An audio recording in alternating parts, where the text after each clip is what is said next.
विलम्ब कहीं न कहीं सरकार को अपनी जो स्थिति है उसको लोगों के बीच कायम रखने के लिए या बनाए रखने के लिए वो खेल खेल रहे थे और वो नहीं चाहते थे कि इसको रद्द किया जाए। लेकिन चूंकि ईओयू ने, आर्थिक अपराध इकाई ने जो एफआईआर दर्ज किया और जो अभ्यर्थियों को गिरफ्तारी की 300 के करीब।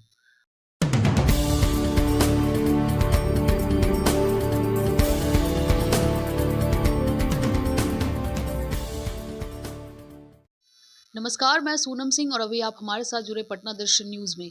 जैसा कि आप सभी जान रहे हैं, बीपीएससी टीआर 3.0 की परीक्षा रद्द कर दी गई है। परीक्षा को लेकर काफी हंगामाएं चल रहे थे, पेपर लीक हुआ था, बहुत सारे अभ्यर्थियों को प्रश्न पत्र, इवन तेजस्वी प्रसाद यादव ने भी बताया कि एडमिट कार्ड पे ही उसका आंसर लिखा हुआ था।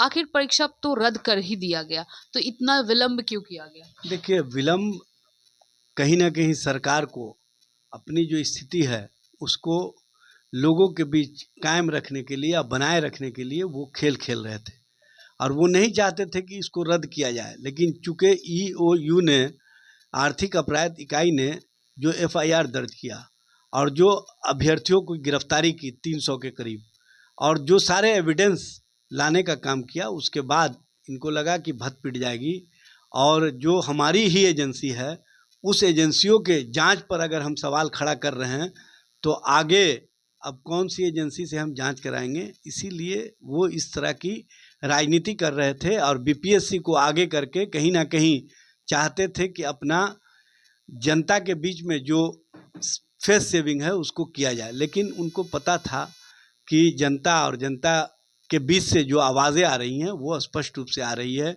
कि यहाँ पर गड़बड़ी हुई है, यहाँ पर परीक्षा के पहले ही क्वेश्चन लीक हुए हैं। चूँकि सरकार जब वीक होती है तो क्वेश्चन लीक होती है और सरकार ये पूरी तरह से वीक है।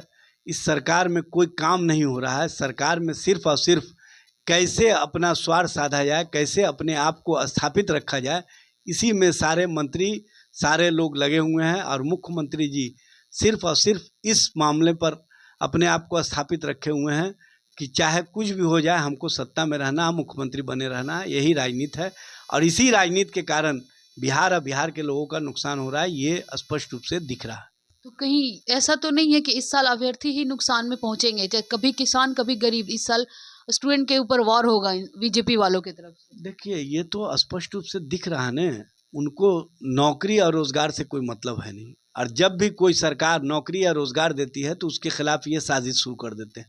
और आप देखी होंगे कि किस तरह से 17 महीने की सरकार को अपदस्थ करने के लिए इन्होंने कौन कौन से प्रपंच किए, कौन कौन से खेल किए और किस तरह से प्रलोभन दिया, लाभ के लिए क्या क्या मामले को आगे बढ़ाने का काम किया, सब कुछ दिखा है।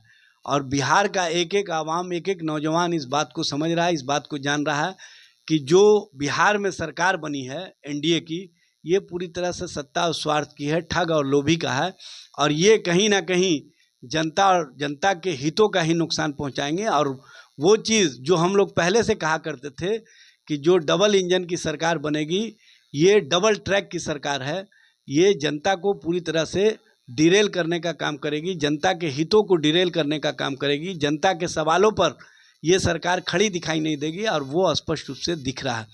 हमने जो 17 महीनों के कार्यकाल में नौकरियों का एक बड़ा सिलसिला शुरू किया था, 5 लाख के करीब हमने नौकरियां दी थी और 70 दिनों के अंदर बीपीएससी के माध्यम से, जिस बीपीएससी पर आज सवाल खड़ा हुआ, उसी बीपीएससी के माध्यम से हमने 2,17,000 नियुक्ति पत्र लोगों को गांधी मैदान बुला करके देने का काम किया। उस एग्जामिनेशन के कंडक्ट का सभी जगह से तारीफ हुआ था और सभी ने कहा था कि महागठबंधन सरकार कितना बेहतर ढंग से, कितना व्यवस्थित ढंग से एग्जामिनेशन कराया है।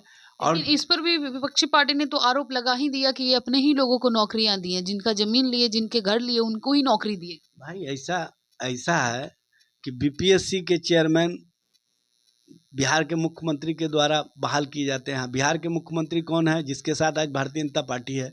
और बिहार में सरकार किसके नेतृत्व में चल रही थी? नीतीश कुमार जी के नेतृत्व में। तो इसका मतलब है कि भारतीय जनता पार्टी नीतीश जी के नेतृत्व पर ही सवाल खड़ा कर रही है, नीतीश जी के शासन पर ही सवाल खड़ा कर रही है। चूँकि नीतीश जी के नेतृत्व में 17 महीने की सरकार थी और उस 17 महीने में तेजस्वी प्रसाद यादव का जो संकल्प था, जो राष्ट्रीय जनता दल का दबाव था और जो महागठबंधन का दबाव था, उसके कारण नीतीश कुमार नौकरी और रोजगार देने के लिए मजबूर हुए। यह स्पष्ट रूप से दिखा। ये बताने की आवश्यकता नहीं है, क्योंकि जब 2020 में तेजस्वी जी ने कहा था कि हम 10 लाख नौकरी देंगे, तो यही नीतीश जी ने कहा था गोपालगंज की सभा में, नौकरी कहाँ से लाएगा बप्पा, कहाँ से लाएगा, तनख्वाह कहाँ से देगा बप्पा, कहाँ से देगा। उसी तेजस्वी ने जब महागठबंधन की सरकार बनी तो नीतीश जी के हाथों ही सारा नियुक्ति पत्र दिलवा करके स्पष्ट रूप से बता दिया कि हम कहाँ से नौकरी लाएं और कहाँ से नियुक्ति पत्र दिलवाएं, ये आप स्वयं गवाह बन जाइए। और ये स्पष्ट रूप से दिखा। इसलिए भारतीय जनता पार्टी या जनता दल यू या नीतीश जी के नेतृत्व पर जो लोग सवाल खड़ा कर रहे हैं, सबसे पहले तो उनको ये बताना चाहिए, तो फिर ये नीतीश जी के साथ बने हुए क्यों हैं। इस तरह की राजनीति, जो दोहरी राजनीति है, वो भारतीय जनता पार्टी करती रही है। भारतीय जनता पार्टी की इसी दोहरी राजनीति के कारण देश और देश का नौजवान और बिहार का नौजवान ठगी का शिकार हो रहा है।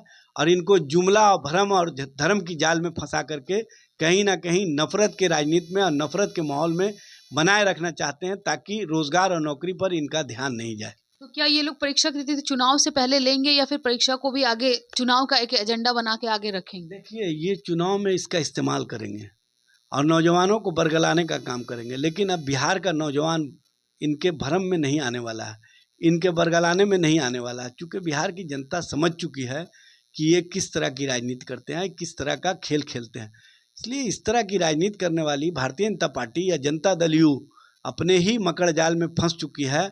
और ये बीपीएससी का जो एग्जामिनेशन लीक हुआ था और उसको अंततः इनको परीक्षा रद्द करना पड़ा, ये इनके लिए चुनाव में और चुनाव के समय में नौजवान सबक सिखाएंगे।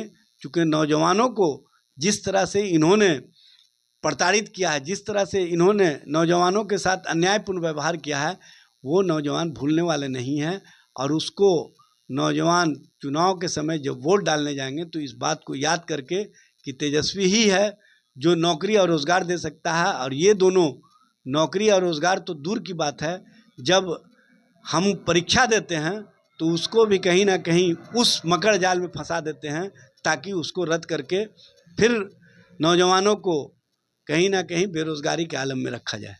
तो आपने सुना, आज़ाद अहमद ने साफ कर दिया कि ये सब बस युवाओं को और अभ्यर्थियों को एक चुनावी एजेंडा बना के बीजेपी इस्तेमाल करने वाली है आगामी चुनाव में। आप क्या सोचते हैं, हमारे साथ साझा करना ना भूलें।